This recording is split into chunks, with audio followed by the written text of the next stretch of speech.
नमस्ते दोस्तों, मैं विशेष चौधरी स्वागत करता हूं आपके अपने YouTube चैनल योगेश्वर वेद में। 1761 का वह दौर जब पानीपत की विनाशकारी लड़ाई के बाद भी जाट राजा महाराजा सूरजमल ने अपनी कूटनीति, वीरता और अडिग संकल्प से अहमद शाह अब्दाली जैसे शक्तिशाली आक्रमणकारी को परास्त कर भारत छोड़ने पर मजबूर कर दिया था। आइए जानते हैं इस ऐतिहासिक कहानी को विस्तार से। 19 जनवरी 1761 को विजेता अब्दाली ने दिल्ली राजधानी में प्रवेश किया। उसने शाह आलम द्वितीय को सम्राट घोषित करके उसके पुत्र शहजादा जवान बख्त को उसका उत्तराधिकारी नियुक्त कर दिया। नजीबुद्दौला को मीर बख्श नियुक्त करके उसे राजधानी के शासन कार्यों का संचालक बना दिया गया। अब्दाली ने नजीब व सूजा के वकीलों के साथ एक पत्र भेजकर सूरजमल को, जिसने हाल ही में मराठों को शरण देकर अब्दाली के शत्रु के प्रति सहानुभूति प्रकट की थी, उपस्थित होकर पेशकश देने के लिए लिखा। सूरजमल अच्छी तरह जानते थे कि युद्ध से थके हुए अफगान गर्मी के दिनों में लड़ नहीं सकेंगे, अतः वह समझौते की बात को मार्च से मई आने तक टाल मटोल करते रहे। अब्दाली और नजीब खान सूरजमल की युक्ति से परिचित थे, अतः समझौते पर उसकी बात का विश्वास न करते हुए उन्होंने अपनी सेना को जाट राज्य पर आक्रमण करने हेतु कूच के आदेश जारी कर दिए। स्वयं दुर्रानी ने राजधानी में रुकने का निश्चय किया। 7 मार्च को उसका वजीर साहब अली खान अपने साथ शहजादा जवान बख्त, जीनत महल, मिर्जा बाबर और नजीब खान एवं शुजाउद्दौला की सेना को लेकर दिल्ली से आगरा की ओर सूरजमल पर दबाव डालने के लिए रवाना हुआ। किंतु जैसे ही यह सेना जाट राज्य की सीमा पर मथुरा के निकट पहुंची तो अफगान सैनिकों ने सिकंदर के यूनानी सैनिकों की तरह अपने स्वामी के आदेश के विरुद्ध जाट प्रदेश में आगे बढ़ने से इनकार कर दिया। जैसे ब्यास नदी पर पहुंचकर सिकंदर के यूनानी सैनिकों ने आगे बढ़ने से इनकार कर दिया था, जिसका कारण यह था कि ब्यास के आगे शक्तिशाली योद्धा गोत्र के जाटों के गणराज्य थे, जिनकी वीरता सुनकर यूनानियों की आगे बढ़ने की हिम्मत न थी, अतः वे भयभीत होकर वापस लौट गए थे। ठीक ऐसे ही अफगान सैनिकों ने जाटों के शक्तिशाली दुर्ग के बारे में यह ख्याति सुन रखी थी कि उनमें बरसों तक का रसद भंडार एवं शत्रु के विरुद्ध सैन्य प्रतिरोध की क्षमता है। इनमें वीर योद्धा जाट सैनिक बड़ी संख्या में मौजूद हैं, जिनसे युद्ध करके विजय प्राप्त करना असंभव है। अतः एक लंबे एवं थकाने वाले संघर्ष की आकांक्षा तथा जाटों की वीरता से डरकर अफगानों के दिल टूट गए और उन्होंने आगे बढ़ने से इनकार कर दिया।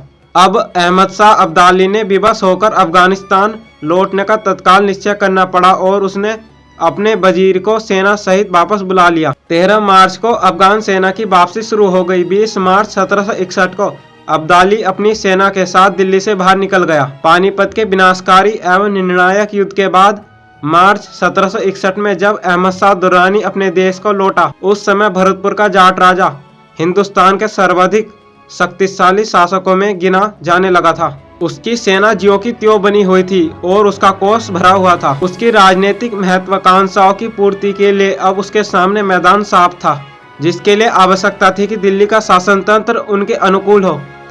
इस कार्य में नजीब खान सूरजमल का विरोधी तथा इमाद सहायक था।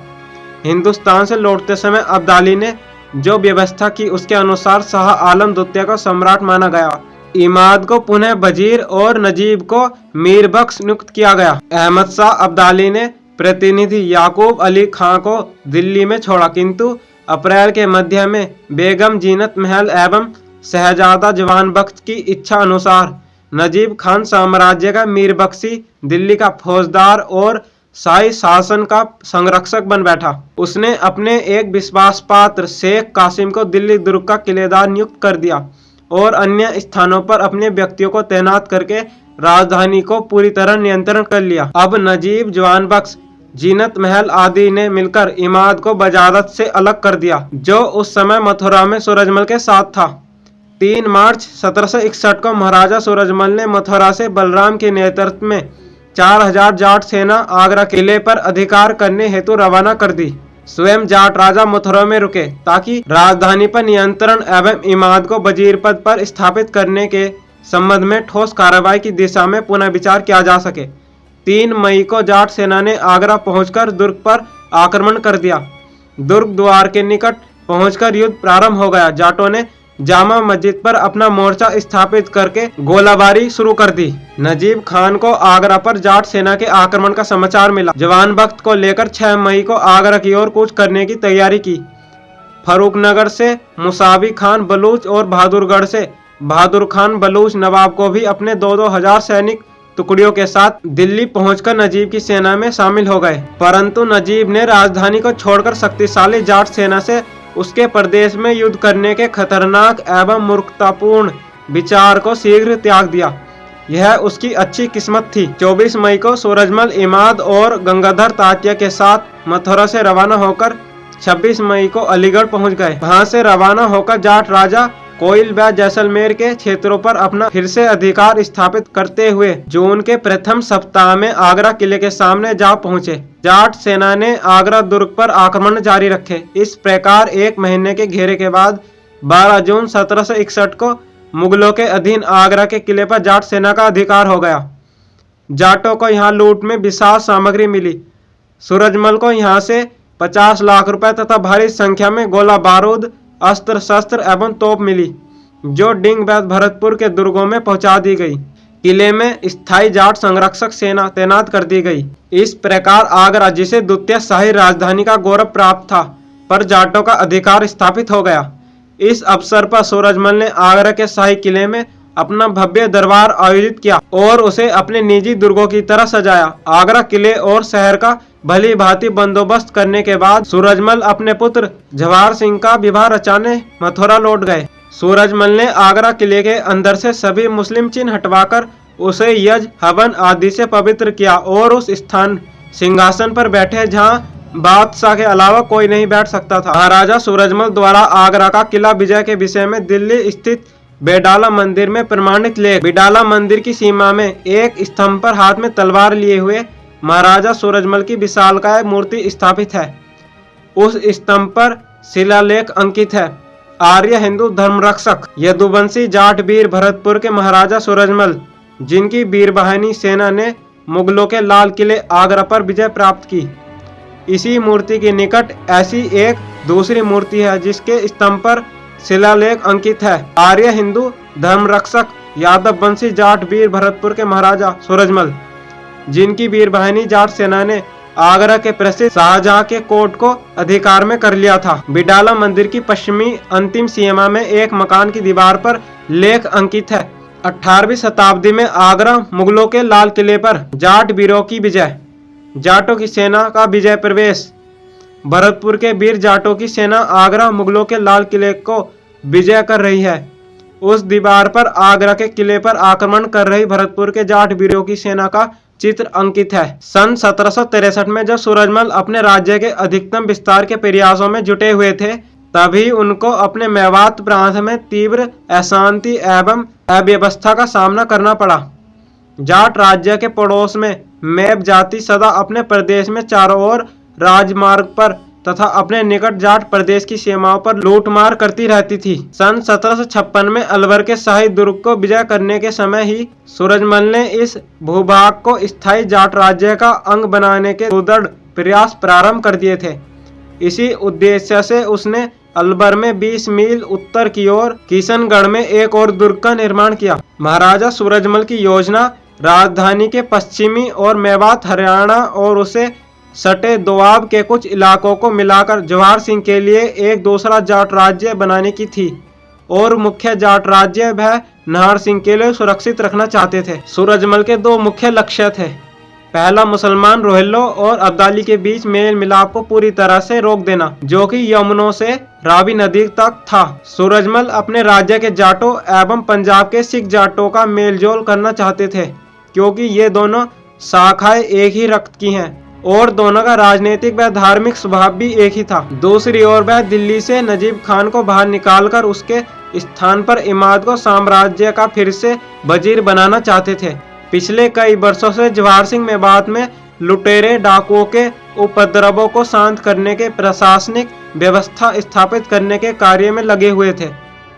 रेवाड़ी पर अधिकार हो जाने के बाद जाटों के थाने दिल्ली से 20 मील दूर सराय बस्ती और संभल पर स्थापित हो गए, जिनके गांव दिल्ली से केवल 12 मील दूर तक फैले हुए थे और उनका प्रशासन अब सीधा जाटों के अधिकार में था। जवाहर सिंह को जब कभी मेब लुटेरों द्वारा राजमार्ग पर डकैती की सूचना मिलती तो वह उनके पद चिन्हों को खोजते हुए उन्हें जा पकड़ते और उन्हें निर्दय पूर्वक मार डालते तथा अग्नि में जिंदा फेंक देते। उनको स्थायी बलूच जागीरदारों का संरक्षक प्राप्त था। कठोर दमन और देश से बाहर निकाल देने के बावजूद वे इस कार्य को नहीं छोड़ते थे।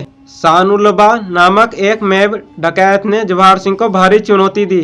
वह मात्र अपने 10 घुड़सवार साथियों के साथ राजमार्ग पर डकैती करता था और डिंग दुर्ग के निकट तक पहुंचकर काफिलों को लूटता रहता था। वह होडल तथा बरसाना के बीच एक छोटी पहाड़ी कोलकासी पर खड़ा होकर उधर से गुजरने वालों को लूटता था। जनता उसके अत्याचारों से दुखी हो गई थी और जाट सेना उसको रोकने तथा बंदी बनाने में असफल रही थी। सानुबल्ला ने बलूचों के प्रदेश में, जिसका नेता फर्रुखनगर का नवाब मुसावी खान था, ताबड़ू दुर्ग जिला गुड़गांव में आश्रय पा रखा था। इस संरक्षण के बदले बलूच सरदारों को वह लूट के माल से कुछ हिस्सा दिया करता था। जवाहर सिंह ने अपने शत्रु सानुबल्ला मेब को संरक्षण देने वाले बलूचों के नेता मुसावी खान के दुर्ग फर्रुखसियार पर आक्रमण करने का विचार किया। उसने इस कार्य के लिए अपने पिता सूरजमल से स्वीकृति ले ली। फर्रुखनगर पर आक्रमण करने का एक अत्यावश्यक कारण भी हुआ। फर्रुखनगर का नवाब मुसावी खान बलूच बड़ा बदचलन व्यक्ति था। एक दिन वह अपने कुछ साथियों को लेकर शिकार खेलता हुआ सुरहती तहसील झज्जर जिला रोहतक के गांव के खेतों में जा पहुंचा। वहां उस गांव की कुछ स्त्रियां खेतों में काम कर रही थी। उनमें सुरहती गांव के देशपाल गोत्र के जाट महाराम नंबरदार की अविवाहित पुत्री हंस कौर भी थी। वह अति सुंदर युवती एवं शक्तिशाली लड़की थी। उस दुष्ट मुसावी खान की दृष्टि जब उस युवती पर पड़ी तो वह उस पर मोहित हो गया। हंस कौर के निकट जाकर उसने उस लड़की का नाम पूछना चाहा तो हंस कौर ने उसे डांटकर लताड़ दिया। मुसावी खान ने हंस कौर के पिता महाराव नंबरदार को बुलाकर कहा कि तुम अपनी इस लड़की का विवाह मेरे साथ कर दो। चौधरी महाराम ने उत्तर दिया कि मैं इस बारे में अपनी जाट बिरादरी से सलाह ले लूं। नवाब ने इसके लिए स्वीकृति देते हुए कहा कि मुझे शीघ्र ही उत्तर देना, नहीं तो मैं बलपूर्वक आपकी लड़की को ले जाऊंगा। चौधरी महाराव ने यह बात गांव के निवासियों को बताई। उस पर विचार करने हेतु हरियाणा की कई जाट खाप पंचायत का सम्मेलन सुरही गांव में हुआ। जब इस उपयुक्त घटना का ब्यौरा इस पंचायत को दिया गया तब जाटों ने सर्वसम्मति में एक स्वर में कहा कि हम मुसलमान नवाब को अपनी लड़की का डोला कभी नहीं देंगे, भले ही हमें अत्याचार तथा कष्ट सहने पड़े। हम डटकर उसका मुकाबला करेंगे और अपने जातीय धर्म रक्षा के लिए प्राणों का बलिदान दे देंगे। इसी प्रकार का निर्णय जाटों की 35 खापों में लिया गया था, जिसमें सम्राट अकबर के उस आदेश को ठुकरा दिया गया था जो कि उसने धारीवाल जाट गोत्र के चौधरी मीरमत्ता को उसकी सुंदर एवं बलवती पुत्री धर्मकौर का विवाह अपने साथ करने को कहा था। उपयुक्त पंचायत ने मुसावी खान के विरुद्ध सहायतार्थ अपने पंच महाराजा सूरजमल के पास भेजे। सूरजमल किसी विशेष कार्य में लीन थे, अतः उन्होंने अपने पुत्र जवाहर सिंह को इन पंचों की बात सुनने का आदेश दिया। सारी जानकारी मिलने पर कुंवर जवाहर सिंह ने पंचों को बताया कि आप हंस कौर के बनावटी विवाह का पत्र लंबी तिथि देकर मुसावी खान को भेज दे और उस तिथि की सूचना मेरे को भी भेज देना। ऐसा ही किया गया। इस तिथि का अनुमान लगता है कि यह संवत 1820 के कार्तिक शुद्री एकादशी पूर्णिमा के बीच अक्टूबर 1763 ईस्वी की थी। बनावटी विवाह की निश्चित तिथि को कुंवर जवाहर सिंह ने फर्रुखनगर पर आक्रमण कर दिया। मुसावी खान भी एक शक्तिशाली नवाब था। उसने अनेक बलूच सैनिक सरदार ताज मोहम्मद खान के नेतृत्व में जवाहर सिंह का सामना करने हेतु भेजे। प्रथम मुठभेड़ में बलूच सैनिक जाटों के प्रहार का सामना नहीं कर पाए और भाग खड़े हुए। इस मुठभेड़ में बलूचों का साथी राजा जयसिंह मारा गया। नवाब की शक्तिशाली सेना ने दुर्ग पर जाटों के आक्रमण को निष्फल कर दिया। जवाहर सिंह ने अपने पिता महाराजा सूरजमल को संदेश भेजकर अपनी सहायता के लिए बुलाया। नवंबर 1763 में सूरजमल के नेतृत्व में एक शक्तिशाली जाट सेना, जिसमें 20,000 घुड़सवार, तोपें और बड़ी संख्या में पैदल सैनिक सम्मिलित थे, ने फर्रुखनगर के दुर्ग को घेर लिया। उधर नजीब खान को जब यह सूचना मिली तो उसने सूरजमल को पत्र लिखा, आपके और मेरे बीच शांति और एकता की मैत्रिक संधि है। बलूच भी मेरे आश्रित हैं, आप अकारण उन्हें निष्कासित कर रहे हैं, यह अपनी मित्रता के विरुद्ध होगा। सूरजमल ने उसे जवाब भेजा कि यह संघर्ष मेरे नियंत्रण से परे है। मेरा पुत्र जवाहर सिंह इस कार्य के लिए दृढ़ निश्चय है और बलूच भी दंड के योग्य हैं, क्योंकि वह राजमार्गीय डकैतों को अपने घरों में शरण दे रहे हैं। नजीब खान, जो इस समय नजीबाद में बीमार था, अपनी सेना के साथ नजीबाद से चलकर युद्ध स्थल के लिए रवाना हो गया। वह 1.5 दिन में लगभग 150 मील की दूरी तय करके 14 दिसंबर को दिल्ली पहुंच गया। अब पठानों का ध्यान फर्रुखनगर के दुर्ग की ओर दिलाया जाता है। जाटों ने अपने मोर्चे से दुर्ग पर गोलाबारी शुरू कर दी। मुसावी खान के नेतृत्व में सभी बलूच सरदारों ने किले के अंदर एवं बाहर से जाट सेना का साहसपूर्वक मुकाबला किया, परंतु जाटों की तोपें दुर्ग की दीवार तोड़ने में सफल हो गई। मुसावी खान ने भयभीत होकर सूरजमल को समर्पण का प्रस्ताव किया और जाट राजा द्वारा सुरक्षा के आश्वासन पर वह किले से बाहर निकल गया। इस प्रकार 2 महीने के घेरे के बाद फर्रुखनगर के किले पर जाट सेना का अधिकार 12 दिसंबर 1763 को हो गया। जवाहर सिंह ने दुर्ग में प्रवेश करके वहां की सारी संपत्ति, तोपखाना और कोस पर अधिकार कर लिया। सूरजमल ने मुसावी खान को बंदी बनाकर भरतपुर के दुर्ग में भेज दिया। इस तरह से नवाब मुसावी खान को एक जाट लड़की से अपना विवाह करने के बजाय जाटों का कैदखाना अवश्य मिल गया। साथ ही मेवात तथा अन्य डाकुओं का भी सफाया हो गया। फर्रुखनगर के पतन के बाद नजीब खान ने सूरजमल को एक और पत्र भेजा। आपने जो किला जीता है उसे अपने पास रख सकते हैं, किंतु मुसावी को मेरे प्रति सम्मान की खातिर मुक्त कर देना चाहिए। सूरजमल ने स्पष्ट उत्तर दिया, ये बलूच लोग मेरे शत्रु हैं। आपके और मेरे बीच समझौता है और मित्रता है। फर्रुखनगर पर मेरे घेरे के समय आप नजीबाबाद से दिल्ली पर चढ़ाए।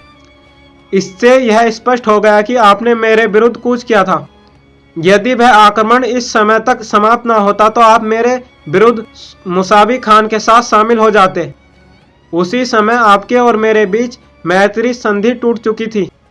चूंकि आपकी तरफ से विश्वासघात हो चुका है, अतः अब आप मेरे से कोई अच्छी आशा न करें।